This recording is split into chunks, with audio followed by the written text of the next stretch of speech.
యెహోషువ లాంటి గొప్ప దైవజనుడు, 40 ఏండ్లు నమ్మకమైన పరిచర్య చేసిన వాడు, అతని వ్యక్తిగతంగా ఒక పోస్ట్ ఐడెంటిటీని ఇష్టపడలేదు.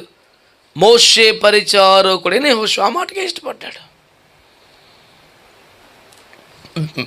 ఇండివిజువల్ ఐడెంటిటీ పెద్ద ఆయనకి లేదు. అంతకుముందు కాలం అంతా నూను కుమారుడైన యెహోషువ, వాళ్ళ నాన్నగారి పేరు మీదే ఎక్కడికి వెళ్ళిన పరిచయం.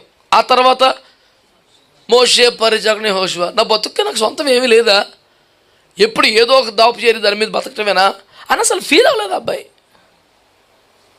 ఇది నాకు ఆశీర్వాదం అనుకున్నాడు, నా పట్ల దేవుని ఏర్పాటు ఇది అనుకున్నాడు, సేవలో ఆశీర్వదింపే క్రమం ఇది అనుకున్నాడు. అట్లాగే ఆయన దీవించబడ్డాడు. చాలామందికి ఇలాంటివి కూడా పెద్ద పెద్ద పెద్ద నాన్న పేరుతో నీకు ఏంటి ఇబ్బంది?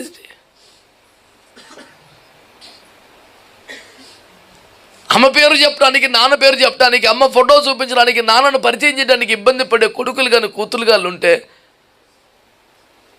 కఠినమైన భాష వార్తలు అనుకోకపోతే మహాకవులు రాసిన మాటలు అట్టివాడు పుట్టనేమి గిట్టనేమి అన్నాడు ఒక మహాకవి. నాకేమి ఇబ్బంది అనిపిస్తుంది ఆ పదం వాడికి వాడడానికి. మనుషులను పూజించమని చెప్పట్లేదు కదా, గౌరవించాలి కదా. అసలు నీ ఐడెంటిటీ కారణమైన వ్యక్తులను ఇంట్రడ్యూస్ చేయడానికి ఎంబర్పేస్తలు ఎవడురా నువ్వు? అసలు నాకు అసలు కోపం కంట్రోల్ అవుతాడు కనపడితే. తల్లిదండ్రులను సన్మానించమని వాక్యం చెబుతుంది. నువ్వు ఇగ్నోర్ చేయటం తప్పు, నెగ్లెక్ట్ చేయటం తప్పు.